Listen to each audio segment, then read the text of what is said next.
It's the end of the day with Ray. Hello, my friends. Well, ladies and gentlemen, if you look on that gigantic, sharp, interactive board, you'll see a couple of industry logos, HP and Canon. We got some big stories brewing with these folks. HP, there's a rumor out there they're ending ink subscriptions. It's about damn time because that was a stupid program the day it was born. Canon, why did they fire a bunch of employees? I mean, lay off. Folks, I got to ask the question. Are the massive revenue declines at HP starting to impact Canon? We all know that HP is Canon's largest customer.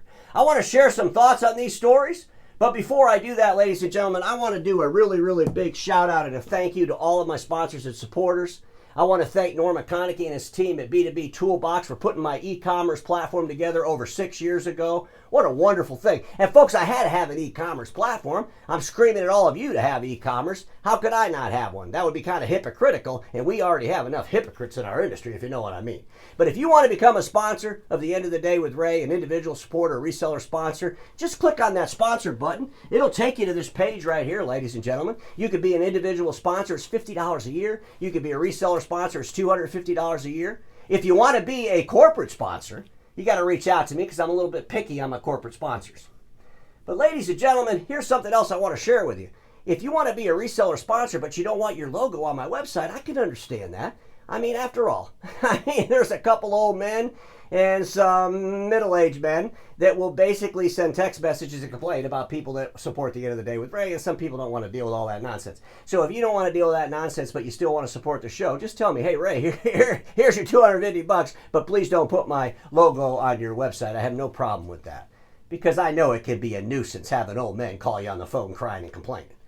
And I really want to thank those individual sponsors. I mean, it's just amazing to me. People all over the world supporting what I'm doing here on the End of the Day with Ray. Thank you so much again. I do want to end this really quick with this. I do have a QR code, so you get your phone out there, take a picture of that QR code. It'll take you right there to the site. Thanks again, my friends. Let's get to these two big important stories.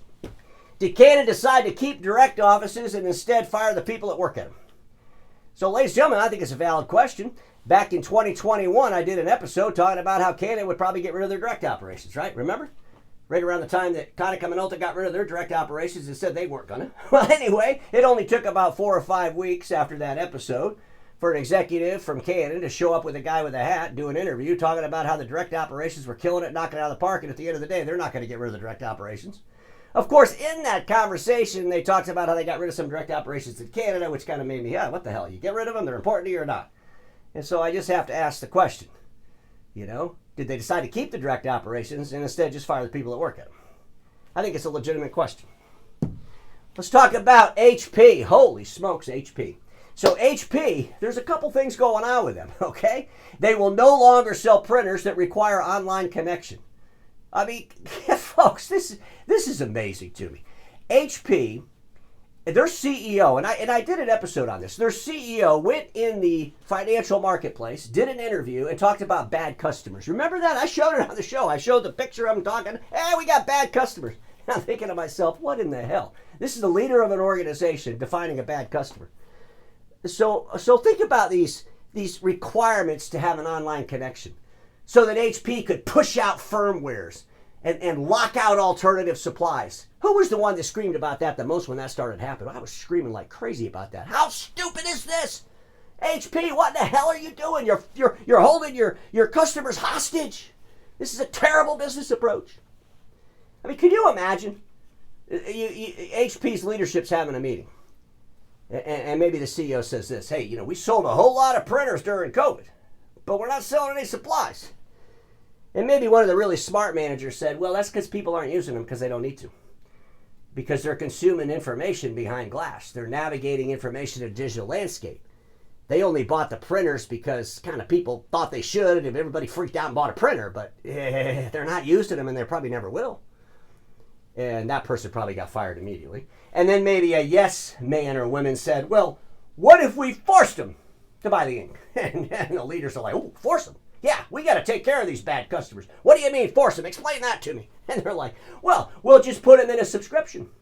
And we'll sell these subscriptions really cheap. I mean, just really cheap. So they just sign up for the subscription. But we're only going to give them like 1 or 2 copies. And then after that, like when they want to copy a bunch of flyers for a garage sale they're having, we'll charge them like $300 or $400. I mean, and the leadership probably thought, That'll settle. That'll get those bad customers of ours. That'll teach them a lesson. I mean, what the hell were they thinking in the beginning of this? It's about time they decided how stupid it actually was. Seriously, ladies and gentlemen. HP Subscription Inc. was always a completely stupid idea based in a fantasy. And I said it the day it was born. I told the leader at HP, quit distracting from realities when you run around and tell everybody how many subscriptions you're selling. Remember that? Remember when the subscriptions were the talk for HP's leadership? Of course, now it's all about AI and PCs, another nonsensical distraction conversation. But remember when it was all about subscriptions? We've sold millions and millions and millions and millions of subscriptions, and I kept saying, who gives a crap how many millions and millions of subscriptions you sold, how many are active, how many are inactive, what's the revenue from them, what's the revenue growth from them? And of course, it's so easy to say how fantastically great you are if you never have to share the details. I mean, what the hell, HP? This was always a dysfunctional program from the day it was born. The other dysfunctional program HP has is what? That Amplify agreement, the most outrageous dealer contract in the history of our industry. Ladies and gentlemen, I can't wait for the day they announce that Amplify was a total disaster and they dumped it. Okay? Given data and all, just crazy stuff they're doing. I mean, I'm surprised you haven't heard the CEO of HP talk about what a bad reseller is. I guess maybe he's already done that. I mean, if you're not an Amplify, you're a bad reseller.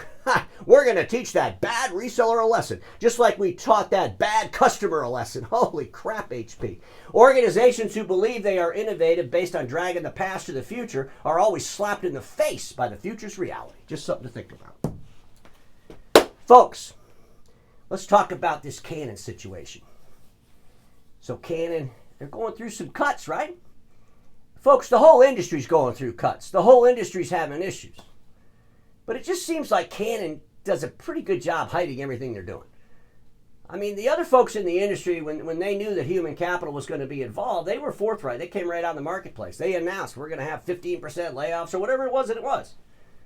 But it seems like Canon just kind of like does it in the middle of the night. Not a lot of people know about it. They don't send a press release to the industry's meeting else to copy and paste on their blogs. They just kind of leave it all alone. Maybe nobody will pay attention to us.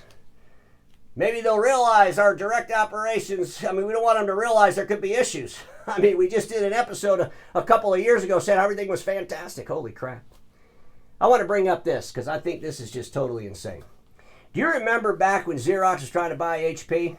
Oh, I'm sure you remember those episodes. Ladies and gentlemen, wasn't it Canon that told HP that they would end the relationship with HP if they did a deal with Xerox? They were adamant, we will end our relationship with you. even though you're 14% of our total revenue, right in the article. I was like, what? This is the stupidest thing I ever heard. Let's all go back in time for a minute. Could you imagine if Xerox and HP came together? Where would Canon be right now? Well, Canon would be making MFPs for the largest dealer in the world, a company called Xerox. Canon would still be making print equipment and MFPs for HP. Canon's business would have exploded. Canon would have been able to dump all of their direct operations and all the costs associated with them. They might even have been able to sell them to Xerox. But instead, Canon, through arrogance, I believe, 100% arrogance, they saw it as a threat instead of seeing it as an opportunity. And most of our industry, that's what they do. They see things that are progressive. They see things that scare them as threats, when in fact they could be opportunities. A lot to think about today, but it turns out that HP is finally, realizing you can't call your customers bad and then force them your products. It never works. And everybody watching me knows this. Status quo is the killer of all that'll be invented. Don't get stuck in status quo, and I'll see you all tomorrow.